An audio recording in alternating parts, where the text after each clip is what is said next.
Good morning. As you can see, we're joined by our Chief of Police Shelley Zimmerman, our Rescue Chief Brian Fennessy, Councilmember Barbara Bree, and of course our command team for both our Fire Rescue and San Diego Police Department. First and foremost, the incredible outpouring of support for San Diegans, for the victims and their families. Thank you. As we've seen our community come together over the last night in morning hours. I'm going to have the Chief give an update here in just a second on obviously what transpired and some of the latest. I cannot say enough about the incredible heroic actions that happened yesterday on behalf of our public safety personnel, who you're going to hear some in just a second. The men and women that were there, our fire rescue department that was on scene providing aid, of course our police department, and the truly quick actions, quick responses, and the decisions that they made, as I said last night, that absolutely precluded further bloodshed. It was remarkable teamwork and effort under extraordinary circumstances yesterday. I also again want to thank all of the members of our medical teams in several different hospitals, been working around the clock last night to provide that care to the victims. As I said, the Chief is going to give an update here in just a second. And of course, our police department and our investigators worked the entire night last night and are continuing to this morning to give you the update and the information you need. I'll end where I began as well, to thank San Diegans for their incredible outpouring of support for the victims and their families coming together as one community, and to thank, again, our men and women yesterday who did heroic actions in very difficult and a horrific situation. They responded to the task. Let me turn it over to Police Chief Shelley Zimmerman. Thank you, Mayor. What I'd like to do now is go through a timeline as we know it. Again, information may change as we continue with our investigation, but this is what we know so far. At 6:06 p.m., our Police Department Communications Division received a call that 2 people were shot near the pool area of a condominium complex at 9045 Judicial Drive. A second caller, right at that about that same time, called and said that they heard 5 to 7 gunshots and that neighbors were yelling and that someone was outside with a gun. Continued to get additional calls that were coming in. Our officers were dispatched en route to the scene. Again, more callers were calling in and saying that they saw a suspect that was loading a gun in the pool area. We also made sure that our fire rescue department was made aware of that situation and to start dispatching units to Judicial Drive.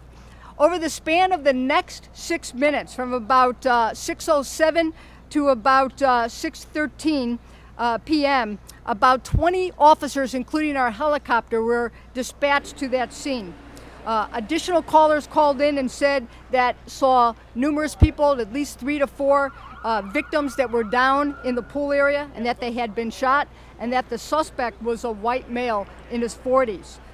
Again, over the next several minutes, multiple callers continued to call into our communication center. At 6:13 hours, our helicopter and our ground units arrived on scene within a few seconds of each other. Our helicopter saw that the suspect was in the pool area and that he had a weapon, was armed with a weapon. The helicopter, our Able, directed our ground units to where the suspect was located in the pool area. And as our officers approached the pool area, the suspect fired his weapon at one of our sergeants that was the first to arrive on scene with 2 additional officers as they approached the pool area on front. The suspect continued to fire his weapon and point his gun at officers. And 3 of the officers, our sergeant and 2 of our officers, shot towards the suspect, striking him, and the suspect was pronounced deceased at the scene.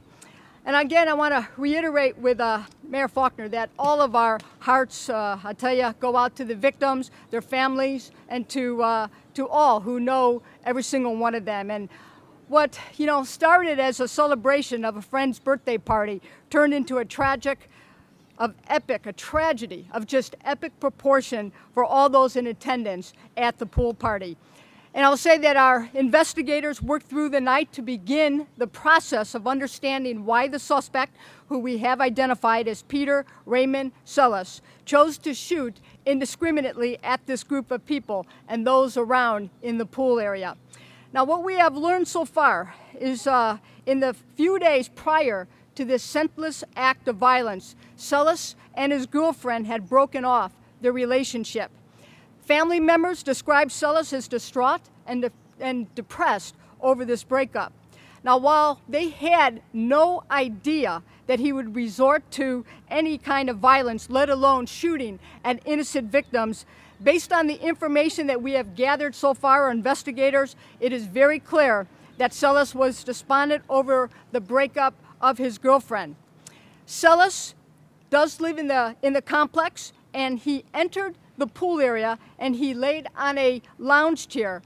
And while he was there, he took out a cell phone and he called his ex-girlfriend. Selis told his ex-girlfriend that he had just shot 2 people and that the police had arrived on scene. Selis stayed on the phone talking to his ex-girlfriend as he continued to fire his weapon. It is apparent that Selis wanted his ex-girlfriend to listen in as he carried out his rampage. The victims just happened to be present at the moment in time when Selis decided to carry out this spontaneous act of violence. There is zero information to indicate that race played a factor in this terrible and horrific crime. The victims were targeted for no other reason but their mere presence in the vicinity of the suspect. Investigators do not believe that Selis planned out this tragedy, except to say that he made a terrible choice to commit unspeakable violence in the moment when the victims were just mere feet from him. I'll tell you, I want to, really just take a moment to acknowledge the heroic actions of our first responding police officers, security personnel, who were able to ensure that the suspect was not able to victimize more people. I would also like to thank and acknowledge the police officers, the firefighters and paramedics, and the security personnel who brought several victims to a place of safety and to immediately render first aid. Also, doctors and the medical professionals, I tell you, they worked throughout the night and continue to work through to make sure that the victims are cared for, and we continue to pray for all the victims. The latest update that we have on the victims, and thankfully, this is excellent news, and please continue to pray for the victims. Although 2 are still listed in critical condition, they are stable, and we believe that all are expected to survive, which is just great news. It's time to turn over to Councilmember Bree. Thank you. Great. Good morning. As a mother and a grandmother, I can't think of anything more devastating than losing a loved one to senseless gun violence. I offer my deepest condolences to the family of the victim who passed away as a result of yesterday's tragic shooting at La Jolla Crossroads. I'm sending my thoughts and prayers to the other victims currently receiving medical care. Thank you to the San Diego Police Department for braving gunfire to prevent additional casualties, and also to the dedicated emergency responders and medical personnel who worked diligently throughout the night to care for the wounded. Public safety is the #1 responsibility of local government, and as a council member and as chair of the Budget Committee, I will work with my colleagues to ensure that our public safety personnel have the resources they need to be successful and to protect our communities. I'm still in shock that a shooting of this magnitude happened right here in San Diego, and there are still some unanswered questions. The SDPD is continuing its thorough investigation, and my office is here as a resource to them and to the constituents of my district as we grapple with this tragedy. Thank you. Brian, you want to say a few words? Good morning. At 6:08 p.m. last night, the Metro Zone Emergency Command and Data Center received a call transfer from San Diego Police reporting 2 gunshot wound victims at the apartment complex. Engine 35 and Medic 41 responded. Engine 35 arrived at 6:12, a 4-minute response with Medic 41 close behind. They were asked to stand back as this was a police activity and it needed to be cleared in.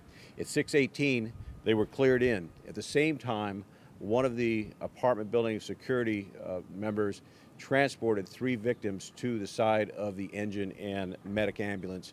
They rendered treatment, and all 3 were transported to Scripps La Jolla. A total of 8 were transported, 5 to Scripps Memorial, 2 to Scripps Mercy, 1 to Sharp Memorial. A total of 3 engines, 1 truck, 1 fast rescue squad, 2 battalion chiefs, 1 shift commander, and 10 ambulances responded for a total of 41 fire and ambulance personnel. I do want to say that the training has paid off. We have trained extensively with the San Diego Police Department for just this kind of emergency. Both fire and PD unified command quickly, and the end result was a very coordinated response. Thank you. Go ahead and open up for questions. Does this particular individual have a violent history in the past? No criminal history, right? Yeah. I don't believe that we have located any criminal history at this point. Follow up. No way could family members or friends anticipate that he would react this way? Did anybody say anything about, oh my gosh, I wish we had, et cetera, Chief? You know, just the statement that I gave is that they had no idea that he would carry out this terrible crime. Chief, we don't know what led up to this, but you said you don't think this was racially motivated. I just spoke with an individual who attended that party. She told me 5 African Americans, 1 Hispanic, 1 white male, or one male, and that the gunman let a white female who was frantically trying to call 911 go. He says, go, get out of here. She looked at him and she goes, he said, you can go. Have you heard any of this? Does this in any way play into race? Obviously, a majority of the people at that pool party were African American. But does this, are you quite certain that this does not play into race? We have zero information that this was racially motivated. As my statement earlier is that he was despondent over a breakup of an ex-girlfriend, and these victims were just in his presence at the wrong place at the wrong time when he committed this terrible tragedy. Chief, can we go ahead and hear about a confrontation prior or several times before this shooting between the people that were at the party and the shooter? Had they had some sort of back and forth? We have no information that they even knew each other. The gentleman who was for whom the party was for apparently was going out to use the restroom, and he stopped by to talk to this individual. And the individual that let us know about that, who was also at the party, said he couldn't overhear the conversation, but he, as he was identified, meaning the birthday individual, probably was trying to invite him to the party. Do you have any knowledge of that conversation and what Selis may have said back to him before he began firing? Our investigators, our homicide teams, we have more than one homicide team, are reaching out to all witnesses to get full statements as to exactly who said what, when. I don't have that information.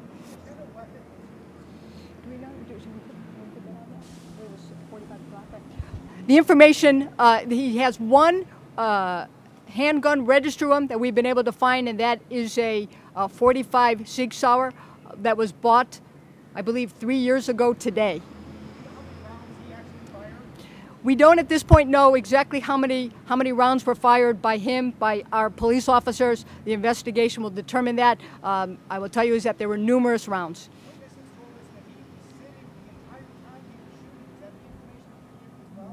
He was on the lounge chair while he was shooting. He was on the lounge chair, but at one point we know that he did get up from the lounge chair. Some say that he was drinking a bottle of beer when this shooting started. Did that happen, and then did he get on the phone? Because the witnesses I spoke to said he was laying back, drinking a bottle of beer, and he started to fire, and they didn't know what to do. Yeah, there was numerous witnesses. The different witnesses saw different things, and so we are making sure that we speak to all the witnesses. As I said, we do know that he was on the cell phone talking with his ex-girlfriend while he was continuing to shoot.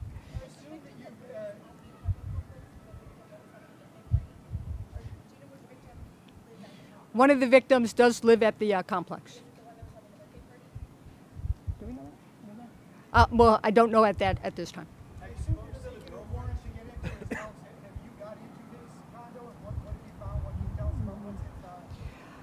Again, that's part of, yes, we are seeking a warrant, and that's part of the investigation, and we're going to make sure that it's done thoroughly, methodically, comprehensively.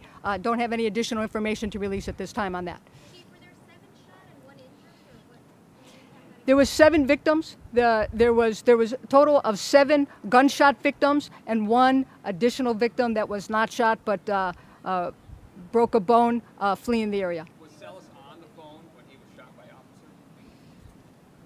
I don't have that information at this time. We have not released that, no. Prior to officers arriving, did any civilians try and intervene? We saw the lounge chairs that got thrown into the pool. Was there a scuffle? What took place prior to that? Again, the investigation will determine all that. The timeline that I gave you is the information that we have right now. Our investigators, as I said, more than 1 but 2 homicide teams, numerous people to interview, as you can imagine, not just this large party that was going on in the pool area, witnesses, the victims, but also a lot of people that might have been in the area. It's a large complex, so we have a lot more work to be done. We just wanted to update you today, and we thank you all for being here. As more information becomes available and we're able to release that information, we will. Thank you very much.